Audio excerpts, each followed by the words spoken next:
Salam bagi kita semuanya, Bapak Ibu, Saudara-saudara yang kami kasihi dalam Kristus Yesus, dimanapun kita berada pada saat ini. Marilah kita mendengar firman Tuhan, khotbah Minggu tanggal 19 Januari tahun 2025. Sebelumnya mari kita berdoa. Damai sejahtera dari Allah Bapa yang melampaui segala akal, itulah yang akan memelihara hati dan pikiran kita dalam Kristus Yesus Tuhan kita. Amin. Firman Tuhan bagi kita tertulis di dalam kitab Yesaya pasal 42 ayat 1 sampai ayat 5. Demikianlah firman Tuhan. Keselamatan Sion akan datang dengan segera.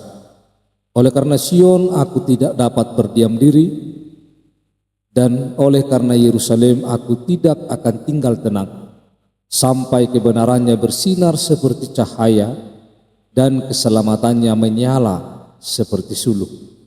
Maka bangsa-bangsa akan melihat kebenaranmu, dan semua raja akan melihat kemuliaan, dan orang akan menyebut engkau dengan nama baru yang akan ditentukan oleh Tuhan sendiri. Engkau akan menjadi mahkota keagungan di tangan Tuhan dan serban kerajaan di tangan Allah. Engkau tidak akan disebut lagi yang ditinggalkan suami, dan negerimu tidak akan disebut lagi yang sunyi, tetapi engkau akan dinamai yang berkenan kepadaku, dan negerimu yang bersuami, sebab Tuhan telah berkenan kepadamu, dan negerimu akan bersuami. Sebab seperti seorang muda belia menjadi suami seorang anak dara, demikianlah dia yang membangun engkau akan menjadi suamimu. Dan seperti girang hatinya seorang mempelai melihat pengantin perempuan, demikianlah Allahmu akan girang hati atasmu. Sedemikian jauh pembacaan firman Tuhan. Saudara-saudara yang kami kasihi, tema khotbah kita, bangsa-bangsa melihat kebenaran dan kemuliaan Tuhan.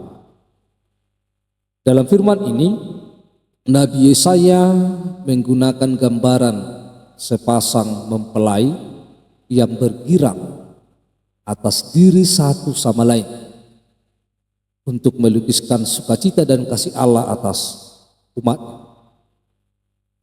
Dalam firman ini kita melihat deskripsi yang indah dan puitis tentang pembebasan yang dijanjikan Allah. Nabi Yesaya mengingatkan umat bahwa keselamatan yang ditawarkan atau yang diberikan Allah kepada mereka mencerminkan kenyataan hidup dalam dunia yang bobrok. Dan tentunya bahwa keselamatan yang ditawarkan oleh Allah itu membawa penghiburan bagi hati yang remuk, menjadi sukacita bagi orang-orang yang berkabung, bagi orang-orang yang berduka, dan pemeliharaan bagi yang membutuhkan. Dan Yesaya di sini melukiskan betapa girangnya, betapa bahagianya sepasang suami istri, sepasang mempelai yang akan menerima berkat anugerah dari Allah. Allah menawarkan pertolongan kepada umatnya, karena sama seperti sepasang pengantin merayakan cinta mereka terhadap satu sama lain. Demikianlah Allah bergirang atas bangsa Israel di dalam hidup mereka.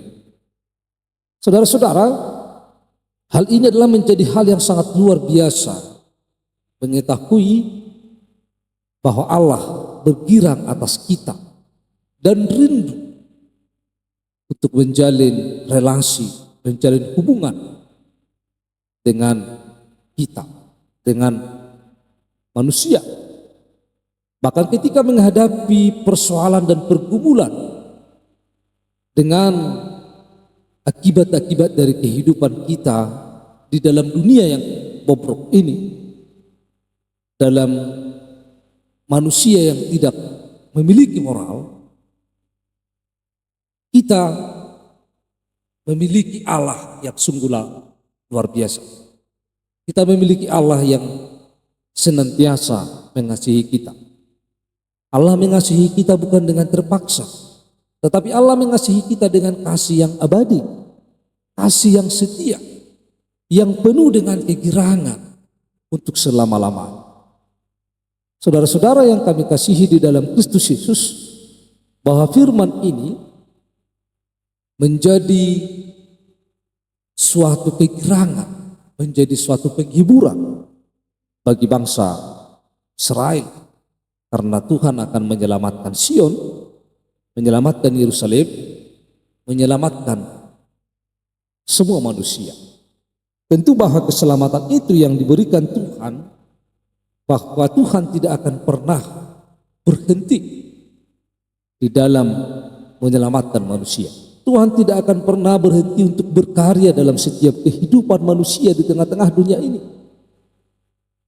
Saudara-saudara, apa yang digambarkan dalam firman ini di dalam ayat 1, oleh karena Sion aku tidak dapat berdiam diri. Artinya tidak berhenti. Sekalipun bahwa Allah sering kecewa karena perbuatan-perbuatan dosa manusia. Sekalipun Allah sering dikecewakan oleh perilaku manusia yang bobrok, yang selalu melawan kehendak Allah. Manusia mengecewakan Allah, tetapi Allah tidak pernah menolak manusia. Allah tidak pernah menolak untuk berkarya bagi manusia, tetapi Allah selalu ingin menyelamatkan manusia. Dia tidak pernah berdiam diri. Dia selalu berusaha bagaimana supaya manusia itu dapat kembali kepada Allah, dapat kembali memiliki hubungan yang harmonis kepada Allah dalam hidupnya, dan dapat kembali bahwa bangsa-bangsa itu melihat kemuliaan Allah. Dengan kata lain, bahwa Allah selalu berusaha sampai manusia itu melihat kemuliaan Allah, sampai manusia itu melihat kebenaran Allah dan melihat kemuliaannya sampai selama-lamanya, supaya manusia itu benar-benar mengetahui bahwa Allah yang layak dimuliakan dalam kehidupan. Oleh karena itu, yang pertama sekali, poin yang pertama sekali yang harus kita pegang dalam hidup kita, kita harus memahami bahwa Allah tidak pernah berhenti untuk berkarya dalam setiap hidup kita. Sekalipun kita sering mengecewakan Allah, sering membuat Allah, kita sering berbuat dosa kepada Allah, tentu itu adalah kekecewaan bagi Allah. Tetapi bahwa Allah tidak pernah menolak kita. Demikian juga kita, orang-orang yang telah mengenal keselamatan dari Allah, supaya kita tidak pernah berhenti untuk berkarya. Kita tidak pernah berhenti untuk berbuat baik. Kita tidak pernah berhenti untuk memuliakan Allah. Kita tidak pernah berhenti memberi kemuliaan bagi Allah dari setiap kehidupan kita. Yang pertama. Yang kedua, saudara-saudara, mari kita meminta kepada Tuhan supaya Tuhan memberikan hati yang berbelas kasih seperti hati Tuhan sendiri, agar kita dapat melihat seperti Tuhan melihat dan dimampukan bertindak selaras sesuai dengan kehendak. Mari kita meminta belas kasihan Tuhan sebagaimana Tuhan berbelas kasihan kepada setiap manusia, supaya kita juga memiliki hati seperti yang dimiliki Tuhan, bahwa kita dapat berbelas kasih dan kita dapat melihat bahwa kebenaran Tuhan pasti akan terjadi.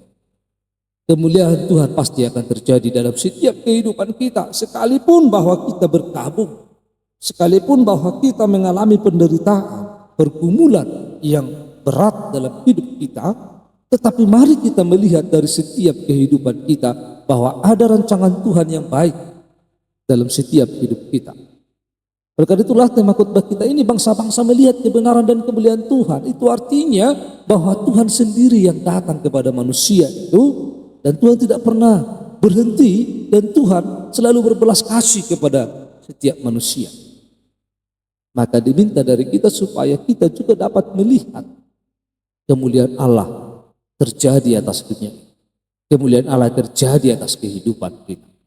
Dan yang ketiga, mari kita memiliki pandangan yang jauh ke depan kepada rancangan Tuhan yang luar biasa, yaitu rancangan pemulihan, bahkan rancangannya sampai kekal. Tuhan memiliki rancangan yang indah bagi setiap kehidupan manusia untuk masa depan manusia yang baik dan cerah. Saudara-saudara, bahwa Yesaya melalui khotbah ini mengingatkan kita, mari kita melihat pandangan jauh ke depan, bahwa kita tidak hanya melihat hari ini, kita tidak hanya melihat penderitaan kita pada saat ini yang begitu menyakitkan dan membuat kita menderita.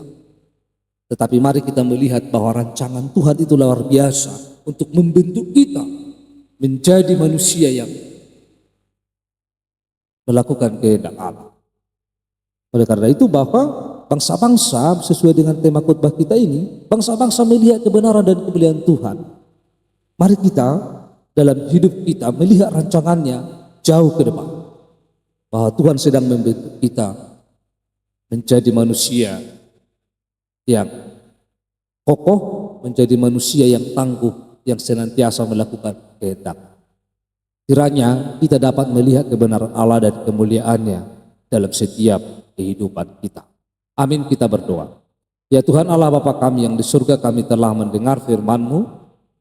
Biarlah firman-Mu itu dapat kami lakukan dan dapat kami mengerti, dan kami dapat melihat kebenaran dan kemuliaan-Mu dalam perjalanan kehidupan kami. Terpujilah Engkau Tuhan, jadikan kami sebagai pelaku-pelaku firman. Dalam nama Kristus Yesus kami telah berdoa. Amin.